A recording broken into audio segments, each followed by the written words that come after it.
짐승은 자신이 짐승인 줄 모릅니다. 인간이 짐승의 상태에 가까워질수록 인간 또한 그 사실을 모르게 되는 것이죠.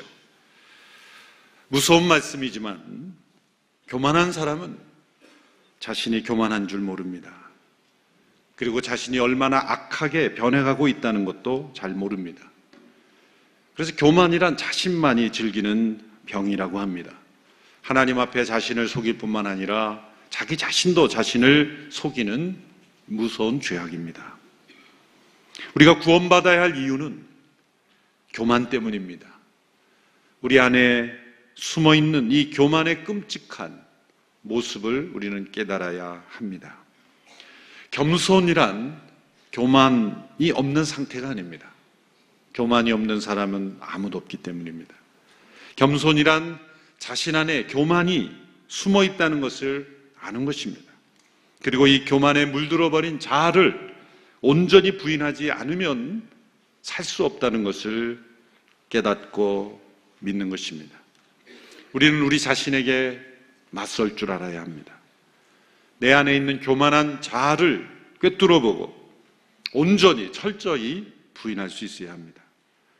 만일 그렇지 않으면 겉으로는 아주 훌륭해 보이는 신앙생활을 하면서도 속으로는 점점 더 그 교만이 커져서 자신을 사로잡고 심지어 악해질 수 있습니다.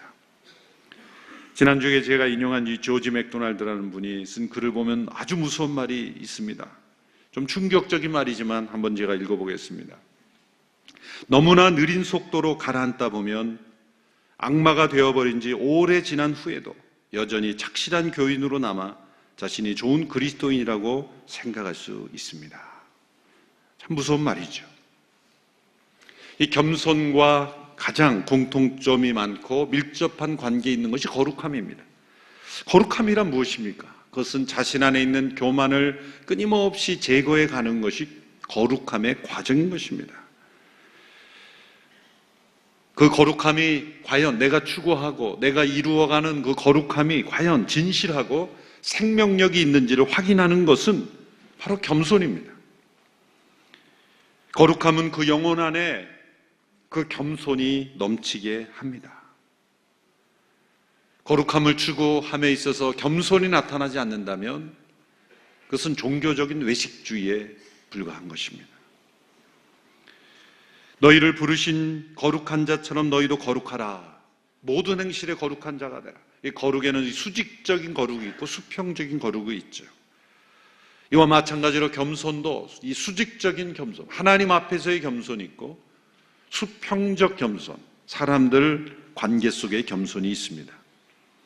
오늘 본문 5장 5절 후반부부터 6절까지를 보면 여러분 모두 서로를 향해 겸손으로 옷 입으십시오. 하나님께서 교만한 사람들을 대적하시고 겸손한 사람들에게를 은혜를 주신다 하고 했습니다. 그러므로 하나님의 능력의 손 아래서 겸손하십시오. 때가 되면 하나님께서 여러분을 높이실 것입니다. 서로를 향해 겸손으로 옷 입으십시오. 수평적 겸손입니다. 하나님의 능력의 손 아래서 겸손하십시오. 수직적 겸손입니다. 5절 전반부가 청년들이여 이와 같이 장로들에게 순복하십시오라고 말씀하신 이후에 겸손에 대해서 말씀하시기 때문에 잘못 해석하면 이 구절을 겸손이 청년들에게만 해당되는 것이라 이렇게 해석하기 쉬운데 그래서는 안 됩니다. 사실 장절 구분을 다시 하면 이 여러분부터 떼어서 사실 6절이라고 이렇게 분리했어야만 합니다. 다른 모든 구절처럼 이 여러분부터는 모든 성도들에게 주시는 말씀으로 해석돼야 합니다. 하나님은 교만을 미워하십니다. 그리고 대적하시기까지 합니다.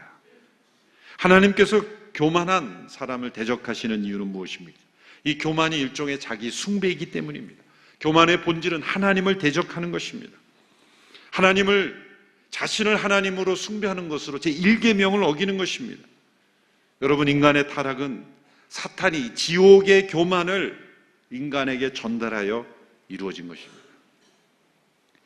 C.S. 루이스라는 분이 순전한 기독교에서 교만에 대한 아주 예리한 지적을 했습니다. 모든 악 중에서 가장 나쁜 악이 우리의 신앙생활의 중심부까지 침투할 수 있다는 것은 무서운 일입니다. 그러나 그 이유를 이해하기는 어렵지 않습니다.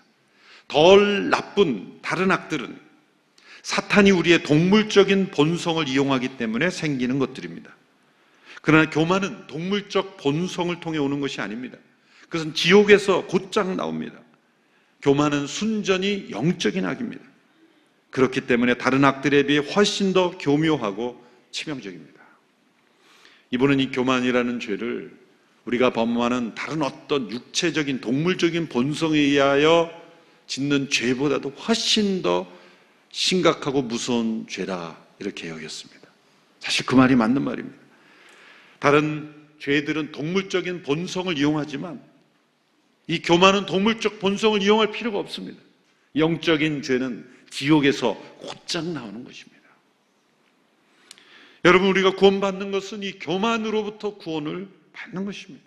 구원받는 성도들은 교만으로부터 구원받은 흔적을 지니고 있어야 합니다.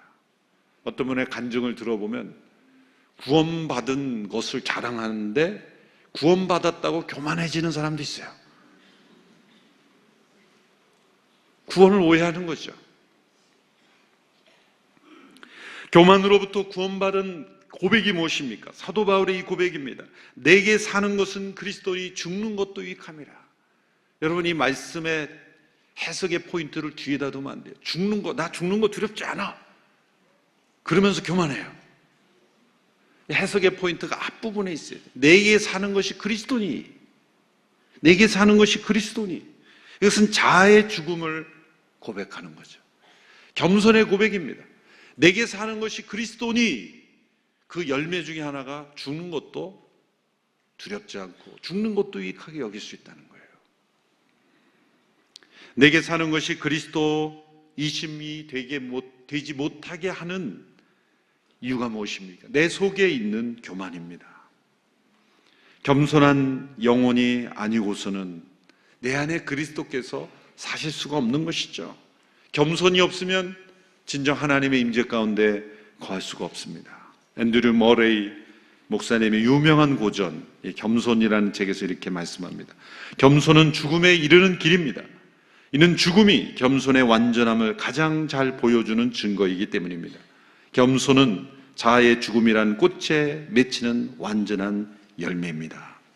이 겸손만이 완전한 자아의 죽음에 이르게 하고 죽음만이 겸손을 완전하게 하는 것입니다. 그러므로 겸손과 죽음은 하나인 것입니다. 겸손의 본질은 무엇입니까? 우리 옛 사람의 죽음을, 예수님과 함께 죽었음을 고백하고 인정하고 그것을 주장하고 그것을 체험하는 것입니다. 겸손은 자신에 대하여 죽는 길로 우리를 이끄는 것입니다.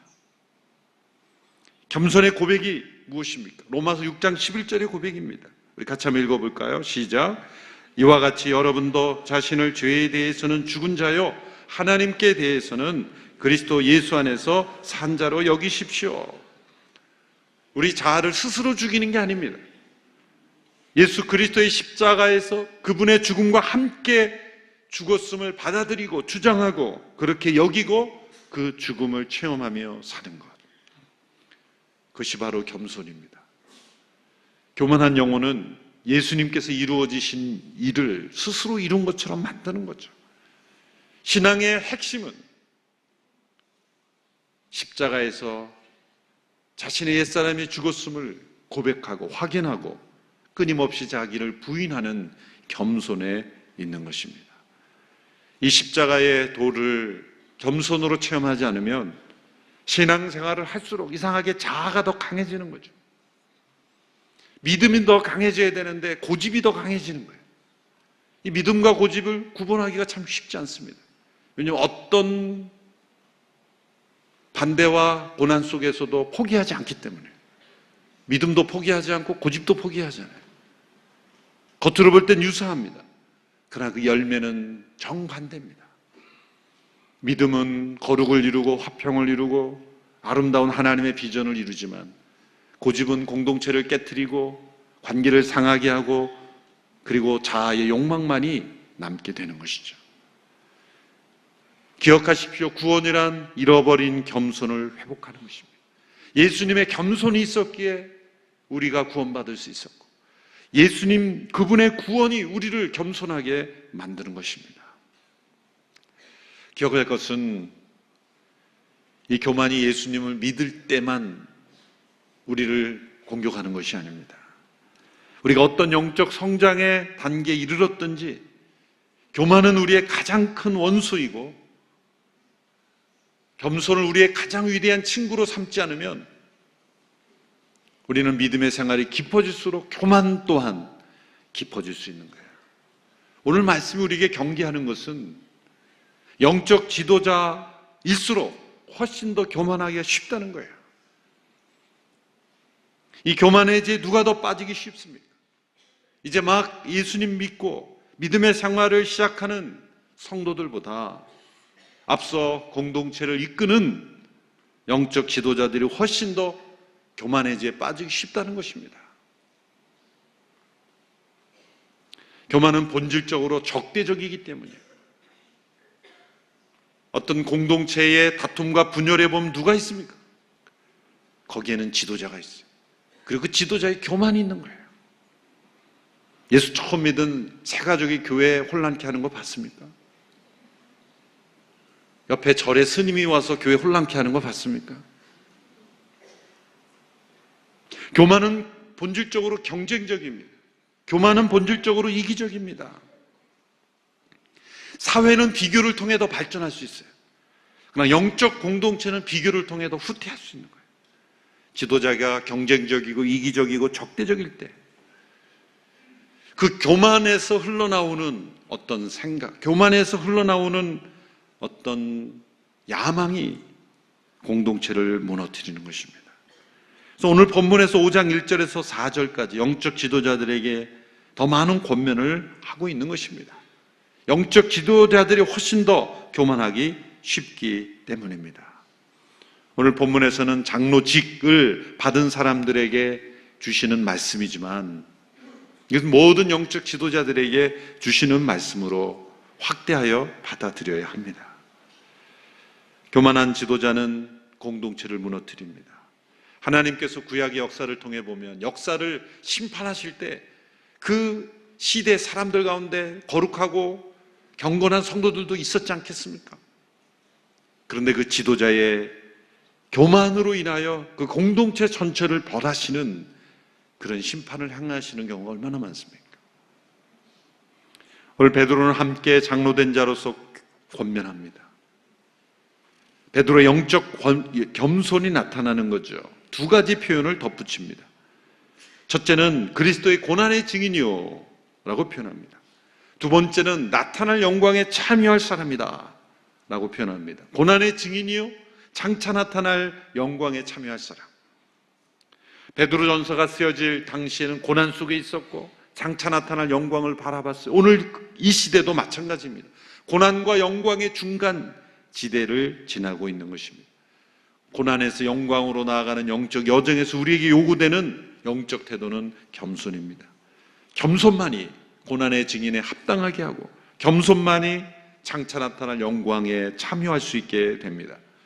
오늘 보면 2절, 3절에서 영적 지도자의 겸손이 어떻게 나타나야 하는지를 설명해 주고 있습니다. 2절, 3절을 우리 다시 한번 읽어보실까요? 2절, 3절 시작. 여러분 가운데 있는 하나님의 양떼를 치되 억지로 하지 말고 하나님의 뜻을 따라 자진해서 하십시오. 더러운 이익을 위해 하지 말고 즐거운 마음으로 하며 맡겨진 사람들에게 군림하는 자세로 하지 말고 오직 양떼의 모범이 되십시오.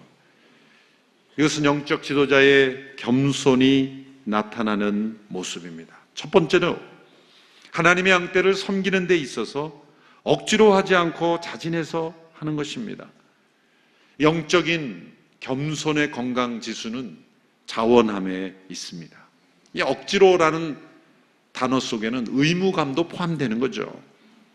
사실 의무감이라도 있다면 세상적인 기준으로 볼 때는 훌륭한 거예요. 의무감만이라도 있으면 훌륭한 겁니다. 그러나 영적 지도자, 겸손한 지도자는 의무감으로 안 됩니다.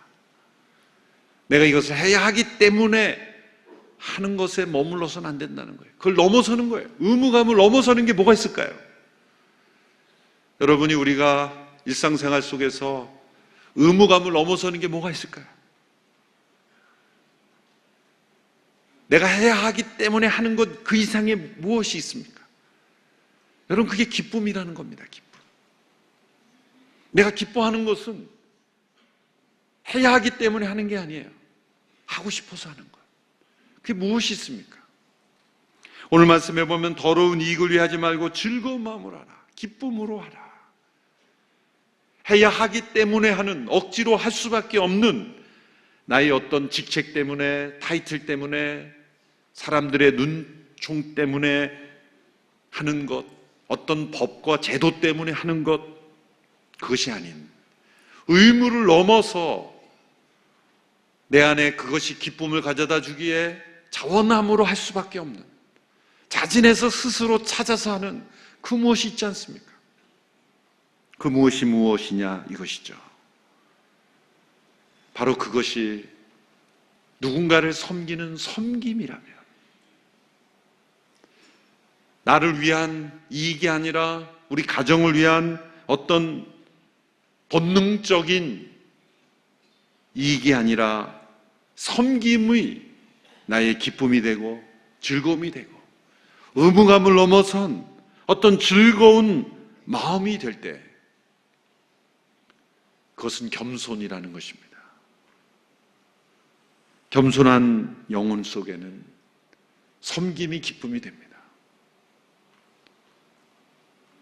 억지로 의무감으로 하는 것이 아니라 자원함으로, 시키지 않아도, 누가 부탁하지 않아도 내 스스로 자원함으로 찾아서 하는 그러한 기쁨. 지난 한 주 동안 몇 가지 기쁜 소식, 감사한 소식들이 있었어요. 어떤 소식으로 제 마음이 정말 기뻤냐면, 오늘의 신문에 보면 일면에 크게 나오는 것도 있고 그 뒷면에 아주 작게 나가는 것도 있어요. 그런데 오늘의 미션 사역을 하는 노 목사님 지난 선교 세미나에서 함께 만나 얘기를 들어보니까 이 M센터에서 이 차량이 필요해서 작게 광고를 냈다는 거예요. 근데 그 작은 광고를 보고 우리 성도님 중에 참 기쁘게 헌신하는 차원자가 나왔다는 거예요. 누가 알아주지 않아도 그 작은 그 한 문장의 광고를 하나님의 음성으로 듣고 자원하여 섬기는 그 성도님들의 헌신, 그 기쁨은 하늘의 기쁨이 아니겠습니까? 부탁해서 어쩔 수 없어서 하는 것이 아니라 자원함으로, 기쁨으로, 즐거운 마음으로, 이것이 정말 겸손한, 그분이야말로 영적 지도자의 자질이 있는 성도라고 저는 생각을 합니다. 나에게 돌아오는 어떤 이익이 아니라, 여러분, 이익이 어떤 공동체 안에는, 교회 공동체는 어떤 세상적인 이익이 있겠습니까? 사실 물론 교회와 관련해 어떤 이권 사업을 가지고 교회를 망가뜨리는 분들도 있지만 상식적으로는 이익이 없죠. 추구할 수 있는 게 명예욕 아닙니까? 명예욕. 내가 이것을 했다.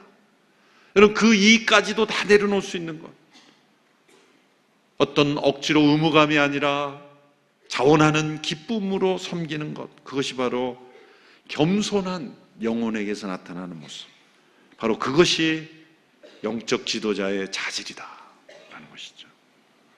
또한 하나님의 양떼를 섬기는 일에 있어서 군림하는 자세가 아니라 양떼의 모범이 된다. 많은 주장보다 더 중요한 것이 많은 사람들에게 본이 될 수 있는 것. 본이 된다는 건 무엇입니까? 겸손한 그리스도인이 된다는 것입니다. 몇 년 전에 이동 목사님으로부터 이런 이야기를 들었어요. 한 목사님 살아계실 때, 또 한경주 목사님이 살아계실 때 남한산성에 계시던 한경주 목사님을 두 분이 찾아뵀대요. 그래서 대화하시던 이야기 중에서 한 목사님과 이 목사님이 한경주 목사님께 질문을 드렸답니다. 목회자로서 가장 유념해야 될 것이 무엇입니까? 가장 기본적인 질문이죠. 한경주 목사님의 대답은 아주 단순했습니다. 예수님 잘 믿으십시오.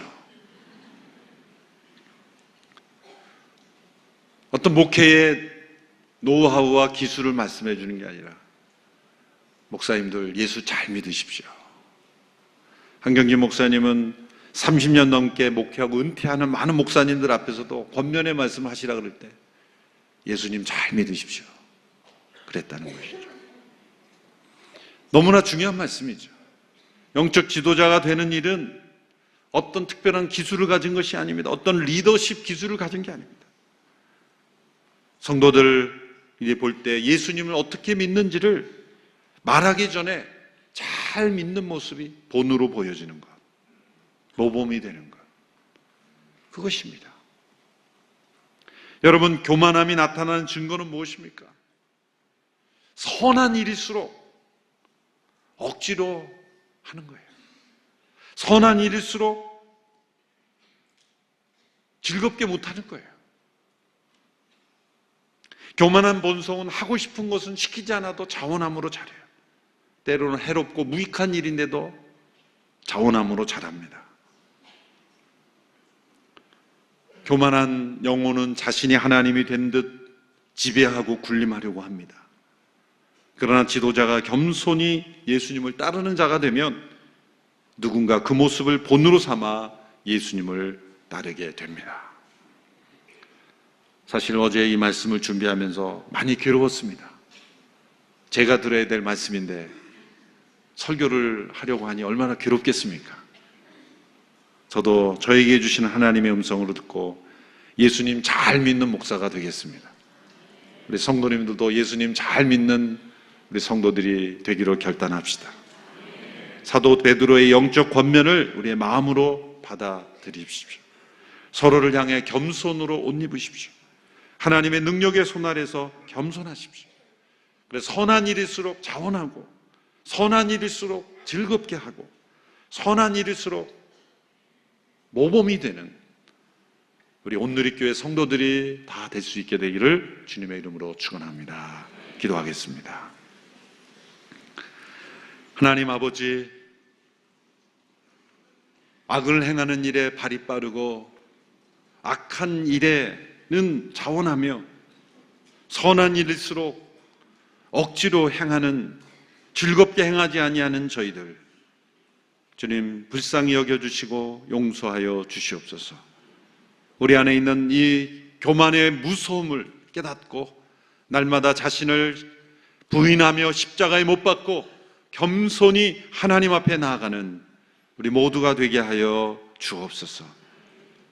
믿음의 생활이 깊어질수록, 교회 생활이 익숙해질수록 더욱더 겸손하게 하나님 앞에 나아가 우리 안에 겸손한 영혼이 가득하고 그리스도의 마음이 풍성하게 흘러넘치는 저희들이 되게 하여 주시옵소서.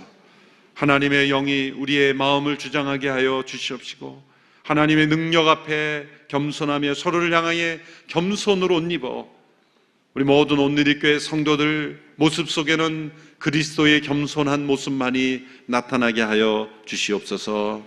예수님의 이름으로 기도하옵나이다. 아멘.